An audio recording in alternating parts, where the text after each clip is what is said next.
26? 26. Oo, late na po yun. Maaga pa yun. Medyo late kasi marami na rin ako kakilala nun na may mga... Nauna na sa'yo nauna na sa mag-asawa. akin. Oo.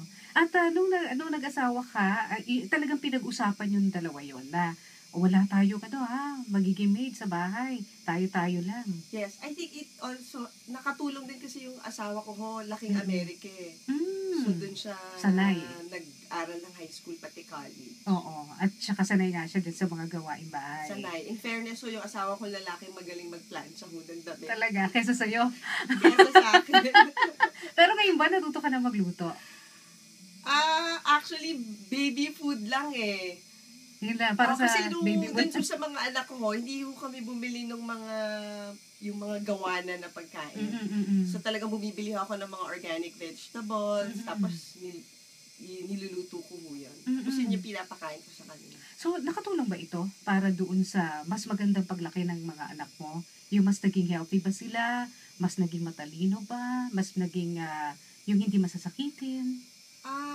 Tingin ko kahit pa paano nakatulong din siya. Lalo na yung hands-on nga kayo sa kanila. Dahil nga nakatuto kami. Oo.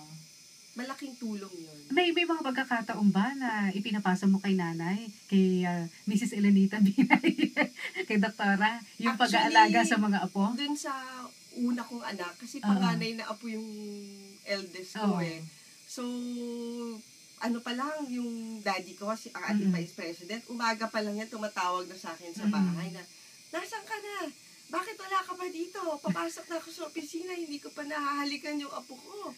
Sabi ko, Daddy, hindi ko pa napapaliguan yung anak ko. Ay, hindi, dito mo na yung paliguan. Pumunta ka na dito.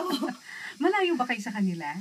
That time kasi nakatira kami sa Pasig eh, dahil yung asawa ko taga Pasig. So, halos every morning tinatawagan niya. Kailangan idaan mo muna sa Makati. Yes. Yung mga bata. I think nakatulong din sa amin mag-asawa na alagaan yung panganay kong anak. Kasi nandyan nga yung mommy ko, tapos nandyan din yung kapatid ko. So, pag kunyari may kailangan kami puntahan mag-asawa, meron akong kapamilya pa rin na pwedeng pag-iwanan. Oo, tsaka ang alam ko, ikaw medyo sanay ka na rin talaga sa pag-alaga ng bata. Kasi dati ang mama mo, nagpapaanak siya doon sa inyong lugar, di ba? Yes. Oo, at pagkatapos, syempre, minsan naiiwanan sa inyo yung mga batang ipinanganak. At kayo ang napipilitan tuloy mag-alaga ng mga bata. Kasi nakwento sa akin ni Mayor Junjun Binay na doon siya natuto magpalit ng lampin. Doon sa inyong mga ampon. Meron kaming foster na bata na nasa Amerika na ngayon. Oo. So doon nag-umpisa siguro yung namin, learning on how to take care of babies. So hanggang ngayon, ikaw pa rin at ang iyong asawang hands-on na tumututok dito sa inyong mga anak? Ngayon, kung meron na kaming katulong, pero pagdating ng gabi, lahat ng anak namin sa amin natutulog. So kami lang mag-anak ang magkakasama sa kwarto. Sa isang kama, magkakatabi kayo? 2 kama.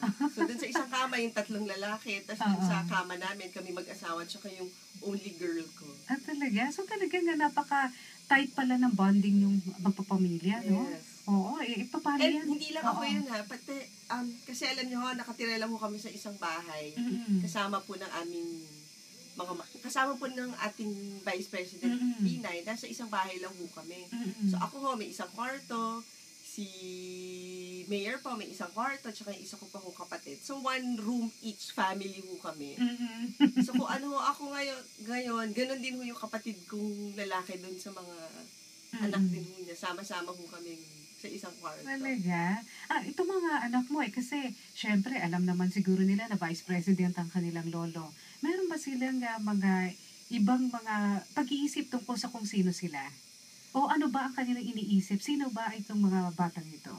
I think lumaki na sila na marami laging tao na nakapaligid sa amin. So I think for them, it's not unusual. Parang normal lang na ganun yung tatay. Tawag nila kasi sa lolo nila tatay na ganun yung tatay nila. At kayo naman kasi ikaw rin, very busy ka rin dahil ikaw ang talagang dati pang uma-assiste kay Vice President Jojo Binay. Kahit nung mayor pa siya, di ba? Ikaw ang kanyang parang assistant. Actually, more dun sa mommy ko nung mayor siya. Okay. Oo, so talagang na-expose ka na rin pala sa buhay politika.